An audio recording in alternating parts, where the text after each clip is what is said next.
간접적인 경험도 매우 중요합니다. 여러분은 그 시행착오를 줄일 수 있으니까요. 안녕하세요. 올 어바웃 파티룸의 파티베이터입니다. 이번 영상은 파티룸 창업을 하시기 전에 무조건 꼭 한번 봐야 할 영상입니다. 그래야 여러분의 돈과 시간을 아낄 수가 있습니다. 제가 오늘 이 영상에서 하고 싶은 이야기는 제 파티룸 망했던 이유 3가지에 대해서 한번 말씀드려 보겠습니다. 우선은 첫 번째, 2017년도 이때는 파티룸이 잘 되고 있었어요. 그래서 제가 욕심을 부려서 2호점을 내고 3호점을 내려고 이것저것 알아보고 있었습니다. 2호점은 제 파티룸의 브랜드화가 되기 위해서 조금 더 욕심을 부리고 투자를 많이 하려고 했습니다. 그래서 제가 욕심을 부려서 월세를 180만원, 관리비 10만원, 부가가치세까지 합치면 거의 210만원이 나가는 그런 곳을 골랐습니다. 실내는 마음에 들었어요.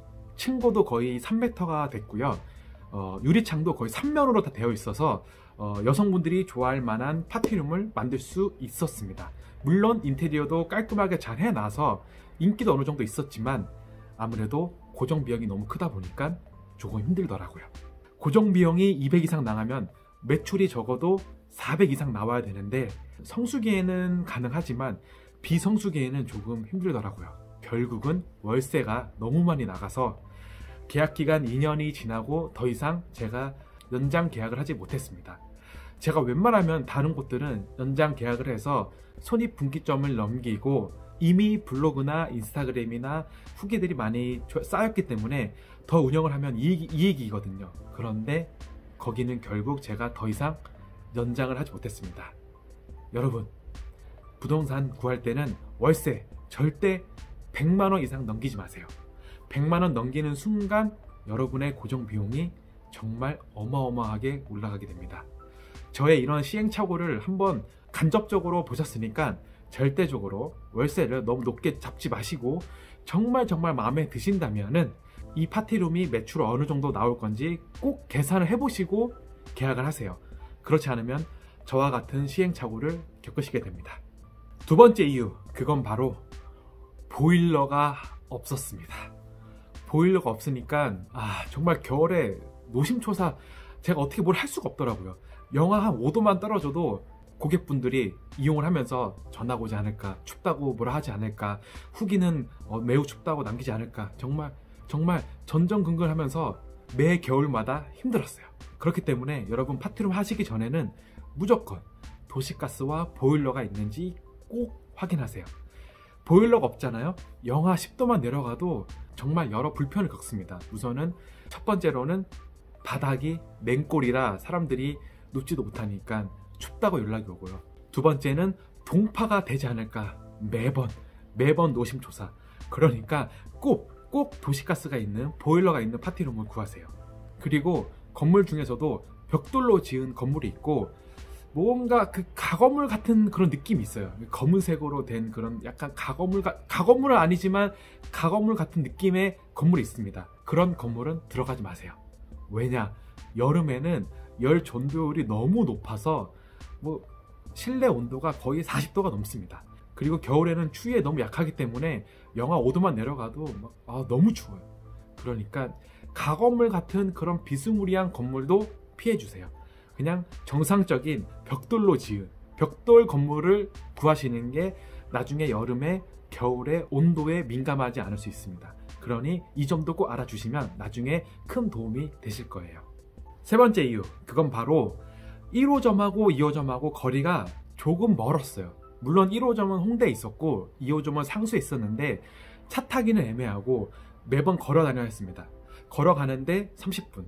그런데 온라인 패키지하고 데이 패키지 그 시간이 애매모호하기 때문에 청소하는 시간이 좀 모자른 거예요. 그리고 계속 왔다 갔다 하는 게 체력 소비가 너무 크더라고요.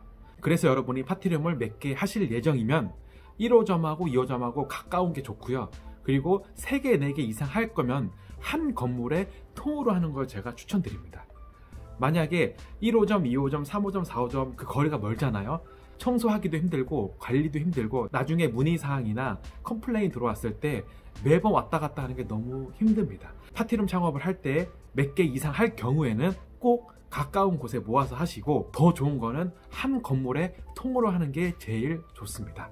그리고 파티룸은 집에서 가까우면 가까울수록 좋아요. 그 이유는 제가 나중에 컴플레인 대처 사항에 대해서 한번 말씀드릴 건데, 그때 한번 자세히 말씀드리겠습니다.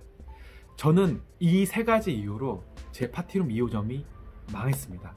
뭐 망했다고 할 수는 없지만 더 이상 연장 계약을 하지 않았고 그곳을 포기했습니다. 여러분은 저와 같은 이런 시행착오를 겪지 마시고 이 영상을 꼭 끝까지 보시고 나중에 돈과 시간을 꼭 아끼세요. 제가 경험했던 모든 것들을 여러분은 간접적으로 느낄 수 있으니까 이 영상을 보시고 이 세 가지를 기억해 주신다면은 절대 망할 일은 없을 것 같아요. 왜냐? 파티룸은 의외로 수익률이 좋은 사업이기 때문에 이 세 가지만 명심하시면은 굳이 망할 일은 없을 것 같습니다. 다시 한번 정리하자면 월세는 싼 곳이 가장 좋고 100만원대, 두 번째로는 도시가스, 보일러 정말 필수적입니다. 세 번째, 여러 개 할 거면은 통임대로 하거나 아니면 가까운 곳에 모아서 하는 게 가장 좋습니다. 여러분, 창업을 하시기 전에는 꼭 공부를 하셔야 돼요. 창업 공부를 하셔야 여러분이 나중에 미래에 생길 사건 사고에 미리 대처를 할 수 있고, 그리고 트렌드도 더 빨리 파악할 수 있고 나중에 더 성장할 수 있는 기회가 많이 생깁니다. 공부하는 방법 중에 가장 쉬운 거는 독서를 하세요. 여러분 사업에 관련된 책 10권, 20권만 읽어도 나중에 정말 많은 도움이 될 겁니다. 여러분, 한번 이런 상상을 해볼까요? 파리 한 마리가 방에 들어와서 그 방을 어지럽히려면 어떻게 해야 될까요? 아무래도 파리 한 마리로는 불가능하겠죠? 하지만 파리 한 마리가 방을 어지럽히는 방법이 하나 있습니다. 그것은 바로 그 방에 코끼리가 있으면 가능해요. 자, 그러면 파리 한 마리가 코끼리를 이용해서 어떻게 방을 어지럽힐까요? 그 파리 한 마리는 코끼리 귀에 들어가서 코끼리의 귀를 간지럽히면은 코끼리가 난리를 피면서 그 방을 어지럽힐 수가 있습니다. 여기서 파리는 우리인데 코끼리는 과연 어떤 것일까요? 그건 바로 독서와 공부예요. 여러분, 이 코끼리를 꼭 이용하셔야 돼요. 그래야 남들보다 더 강한 경쟁력을 얻을 수 있고 좀 더 발전할 수 있는 기회를 만들 수 있습니다. 그렇기 때문에 여러분이 창업을 하시기 전에는 그 창업에 관련된 책을 많이 읽는 것이 매우 중요하다고 봅니다. 그 이유는 여러분이 간접적으로 많은 경험을 할 수 있기 때문입니다. 물론 직접적인 경험도 중요하지만 간접적인 경험도 매우 중요합니다. 여러분은 그 시행착오를 줄일 수 있으니까요. 이 점을 한번 꼭 인지해 주시고 창업을 하시기 전에 꼭 공부를 하세요. 그래야 여러분의 성공 가능성도 매우 높아집니다. 이번 영상도 시청해 주셔서 감사하고요. 오늘 하루도 즐겁게 보내시길 바라겠습니다. 감사합니다.